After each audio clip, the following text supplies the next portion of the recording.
TRS party working president KTR రాష్ట్ర వ్యాప్తంగా విస్తృతంగా పర్యటిస్తున్నారు. ఇప్పటికే 90% పైగా నియోజకవర్గాల్లో కేటీఆర్ పర్యటనలు పూర్తి చేశారు. అన్ని జిల్లా పర్యటిస్తూ క్షేత్రస్థాయిలో కార్యకర్తలతో కేటీఆర్ మమేకమవుతున్నారు. ఎస్ఐఆర్ సభ్యత్వ నమోదుపై దిశానిర్దేశం చేస్తూ క్యాడర్లో సరికొత్త జోష్ నింపుతున్నారు.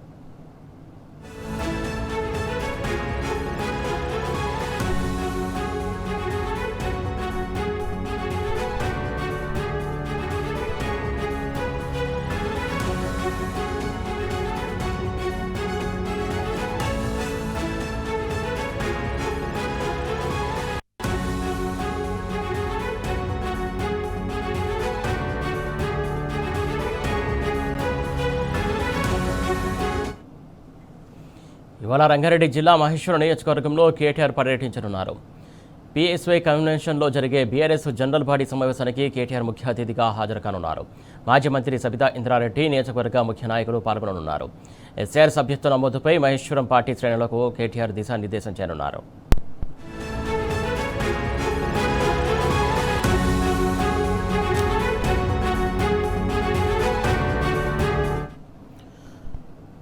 BRS working president KTR Maheshwaram నియోజకవర్గంలో పర్యటించనున్నారు. దీనికి సంబంధించి తాజా అప్డేట్స్ అందించడానికి మా కరెస్పాండెంట్ లైవ్ ద్వారా సిద్ధంగా ఉన్నారు.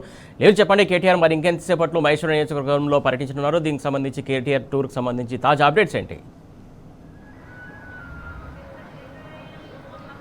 మరి కాసేపట్లో బీఆర్ఎస్ వర్కింగ్ కేటీఆర్ మహేశ్వరం రానున్నారు. ప్రధానంగా ఎస్ఐఆర్తో పాటు ఏదైతే సభ్యత్వ నమోదు సంబంధించి బీఆర్ఎస్ వర్కింగ్ కేటీఆర్ దిశానిర్దేశం చేస్తున్నారు. దాదాపు అన్ని నియోజకవర్గాల్లో కూడా రాష్ట్ర వ్యాప్తంగా తిరుగుతూ కార్యకర్తల్లో ఒక జోసు నింపుతూ ఇటు ఎస్ఐఆర్ సర్కి సంబంధించిన మార్గదర్శకాలు ఏవైతే దాన్ని అనుకూలంగా ఉండాలని చెప్పేసి కూడా వర్కింగ్ కేటీఆర్ దిశానిర్దేశం చేస్తున్నారు. ప్రధానంగా ఎస్ఐఆర్ సంబంధించి అనర్హుల ఓట్లను తొలగించడం కోసం, అర్హుల ఓట్లను తొలగించకుండా ఉండడం కోసం జాగ్రత్త వహించాల్సిన అవసరం ఉందని చెప్పేసి కూడా కార్యకర్తలు దిశానిర్దేశం చేస్తున్నారు. మరోపక్క సభ్యత్వ నమోదు సంబంధించి కూడా పార్టీ బలోపేతానికి సంబంధించిన అంశం సభ్యత్వం. ఈసారి డిజిటల్ ప్లాట్ఫామ్ లో సభ్యత్వం ఉన్న నేపథ్యంలో సభ్యత్వానికి సంబంధించి కూడా ఈ బీఆర్ఎస్ వర్కింగ్ కేటీఆర్ దిశానిర్దేశం చేస్తున్నారు. అయితే దాదాపు 90% నియోజకవర్గాల్లో పర్యటన చేస్తున్న బీఆర్ఎస్ వర్కింగ్ కేటీఆర్ గత 4-5 రోజులుగా ఉమ్మడి రంగారెడ్డి జిల్లాలో సైతం ఇదే తరహా పర్యటన చేస్తున్నారు. ఎక్కడికి వెళ్లినా కార్యకర్తలను ఆప్యాయంగా పలకరిస్తూ స్థానిక సమస్యలను లేవనెత్తు ప్రభుత్వానికి చురుకలంటిస్తూ ఇటు ఎస్ఐఆర్ ఇటు సభ్యత్వ నమోదుపై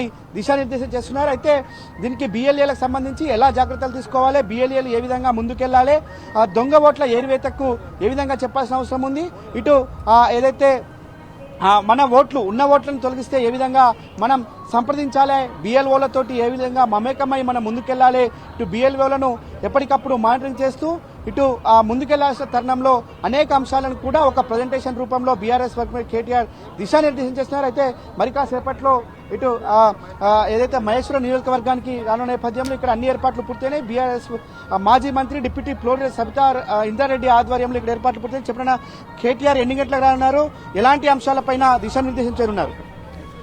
ఈరోజు ఎస్ఐఆర్ కార్యక్రమానికి సభ్యత కార్యక్రమానికి విచేస్తున్న కేటీఆర్ రామారావు గారి స్వాగతం పలుకుతూ కేటీఆర్ రామారావు గారు 11:30 అక్కడ బయలుదేరుతారు. 12 గంటలకు ఇక్కడ మహేశ్వరం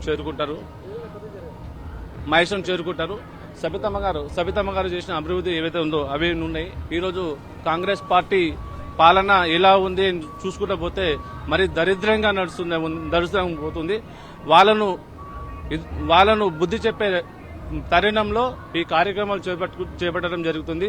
అదేవిధంగా సభ్యత్వ నమోదు కార్యక్రమం నడుస్తుంది కాబట్టి మనం ఏదైతే దొంగ ఓట్లు ఉన్నాయో ఆ దొంగ ఓట్లను తొలగించడానికి బీఈలను వాళ్ళను మోటివేట్ చేయడానికి వాళ్ళ అవగాహన సదస్సు నిర్వహించడం జరిగింది.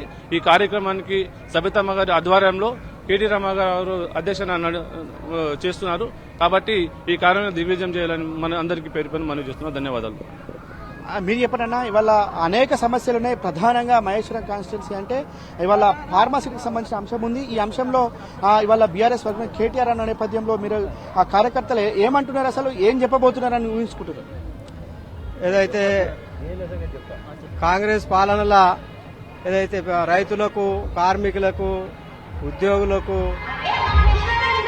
యువకులకు అందరూ కూడా తీరని అన్యాయం జరుగుతుంది. కాబట్టి దాని మీద మరి యువతను జాగృతి చేయడానికి వస్తున్నటువంటి గౌరవనీయులు మన కేటీ రామారావు గారికి పెద్ద ఎత్తున స్వాగతం పలకడానికి మహేశ్వరం నియోజకవర్గం నుంచి నాయకులు, కార్యకర్తలు అందరూ కూడా గౌరవ శాసనసభ్యురాలు సబితాంద్ర రెడ్డి గారి ఆధ్వర్యంలో మరి ఏర్పాటు చేసే ఈ కార్యక్రమానికి ముఖ్య అతిథిగా వస్తున్నటువంటి మన గౌరవ కేటీఆర్ గారు పార్టీ వర్కింగ్ ప్రెసిడెంట్ గారు వస్తున్నారు కాబట్టి మేమందరం కూడా ఈ యొక్క కాంగ్రెస్ వ్యతిరేక విధానాలను ఎండగట్టి మరి అంటే ఎస్ఆర్ఐ దాని మీద మా కార్యకర్తలకు నాయకులకు అవగాహన కల్పించి మరి ఆ ప్రభుత్వ వ్యతిరేక విధానాలన్నీ కూడా ప్రజలకు వివరించే కార్యక్రమం పెట్టుకున్నాం.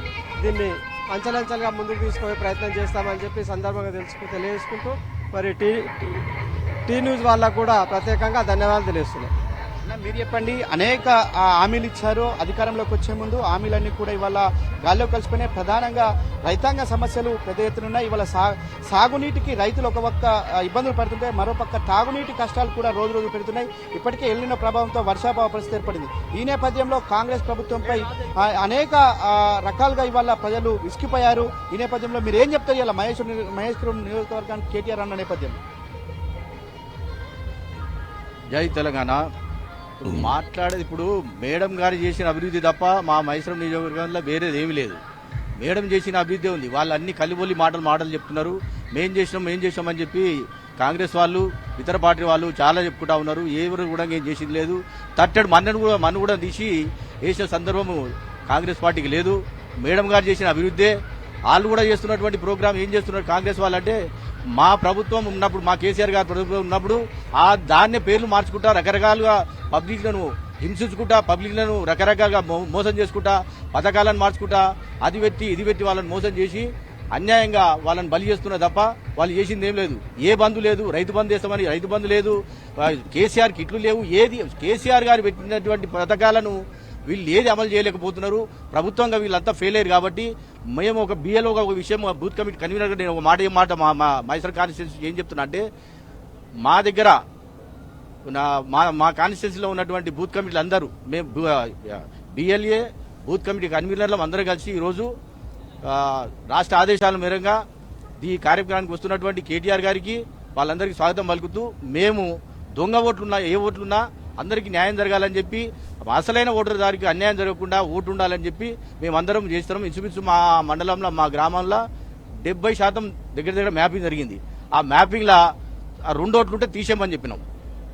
ఎక్కడైనా ఎవరికైనా న్యాయం కావాలి. అసలైన ఓటు పోవద్దని చెప్పి ఎక్కడ కూడా ఓటు పోకుండా మేము చూసుకుంటా మేము బిఎల్ఓగా మేమంతా పనిచేస్తూ ఉన్నాము. ఇంకోటి కాంగ్రెస్ మాటలు మాత్రం ఎవరు నమ్మేటట్టు లేరు. ఇప్పుడు పరిస్థితి రాదు. ఖచ్చితంగా కాంగ్రెస్ ఓడిపోతుంది. వచ్చేది గవర్నమెంట్ మా బీఆర్ఎస్ ప్రభుత్వమే. మళ్ళీ కేసీఆర్ ముఖ్యమంత్రి అవుతారు, మళ్ళీ మా మేడం గారు మంత్రి అవుతారు. మంచి అభివృద్ధి జరుగుతుంది.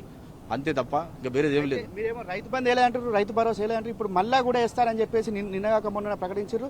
వాళ్ళ 30వ తేదీన వేస్తామని చెప్తున్నారు. అంటే మీకు రాలేదా, వాళ్ళు వేయలేదా? వాళ్ళు ఎవరికి ఇప్పుడు ఇక్కడ మా కేటీఆర్ గారు మా మేడం గారు చెప్పిన దానికి వాళ్ళు రియాక్ట్ అయ్యారు తప్ప వాళ్ళు చేసింది ఏం లేదు. వాళ్ళు చేసేది కూడా ఇంకేం సరిగ్గా చేస్తలేరు. అన్ని అబద్దాలు. ఇక్కడ భయం చూసి, ఇక్కడ ఆదరణ చూసి ఏదో ఒకటి మాట్లాడుతున్నారు. ఈ టైం వేస్తాం, ఆ టైం వేస్తాం అని చెప్పి రకరకాలుగా అది పబ్లిక్లను మోసం చేసుకుంటా ఇప్పుడు వేస్తాం, రేపు వేస్తాం అని చెప్పి రైతు బంధు అప్పుడు ఏం మాట్లాడింది తెలుసు కదా రేవంత్ రెడ్డి గారు ఎలక్షన్ కంటే ముందు.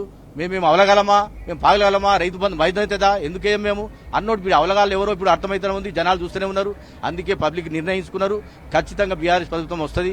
తప్పకుండా వాళ్ళ ముఖ్యమంత్రి కేసీఆర్ గారు అవుతారు. మీరు చెప్పండి, ఇవాళ మీకు స్వర్గధామం చేస్తున్నాం, ఫ్యూచర్ సిటీ అని పేరు పెట్టినాం. ఇవాళ ఫ్యూచర్ అంతా ఇక్కడే ఉందని చెప్తున్నారు. మీరేమో కొన్ని ఆందోళన చేస్తున్నారని చెప్పేసి కేవలం బీఆర్ఎస్ పార్టీ వాళ్ళే చేపిస్తే ఆందోళన అని చెప్తున్న నేపథ్యంలో మీరు ఏం చెప్తారు? అసలు ఫ్యూచర్ సిటీ అనేది ఎవరు తీసుకొచ్చారు? వాళ్ళ పబ్బం గడుపుకోవడానికి మాత్రమే కాంగ్రెస్ వాళ్ళు 420 హామీలు ఇచ్చి అందులో ఇది ఒక హామీగా చేసుకొని దీన్ని ఏదో వాళ్ళ రాజకీయంగా పబ్బం గడుపుకోవడానికి ఫ్యూచర్ సిటీ అంటుండు తప్ప అది ఆ ల్యాండ్ ప్రొక్యూర్ చేసింది ఎవరు? దేనికోసం ప్రొక్యూర్ చేసినాం? ఫార్మా సిటీ కోసం. లేదు అంటే అప్పుడు ఆయన అధికారంలో లేనప్పుడు ఆయన ఏం వాగ్దానం చేసిండు? తిరిగి రైతులకు అప్పచెప్తామన్నాడు. ఎక్కడ అప్పచెప్పిండు? ఎక్కడ ఉన్నాడు మాట మీద అతను? దమ్ము ధైర్యం ఉంటే రైతులకన్నా ఒప్పచెప్పు, లేదా ఫార్మా సిటీ కంప్లీట్ చేయి. లేకపోతే ఈ ఫ్యూచర్ సిటీ నీ కుటుంబమో నీ పార్టీయో ఏదో ఆర్థికంగా అభివృద్ధి చెందడానికి తప్ప వేరే దానికి ఉపయోగపడదని చెప్పి కంఠపదంగా చెప్తా ఉన్నాం.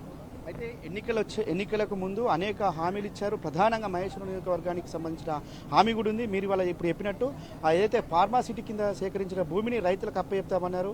ఇవాళ రైతులకు అప్పచెప్పలే పోగా మళ్ళీ ఇంకా భూసేకరణ చేస్తున్నారు. అక్కడ అడ్డగోలుగా ఇబ్బంది పెడుతున్నారు రైతాంగానికి. కరెంట్ కట్ చేస్తున్నారు. ఒక పక్క జేసీబీలు పెట్టి తవ్విస్తున్నారు. ఆ రైతులు ఏమంటున్నారు?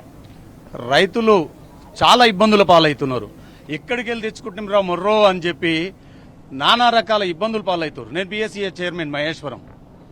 కేసీఆర్ గారు సావు నోట్ల తలబెట్టి తెలంగాణ సాధించిండు. తెలంగాణ సాధించినప్పుడు తెలంగాణ స్థితిగతులు ఏంటి?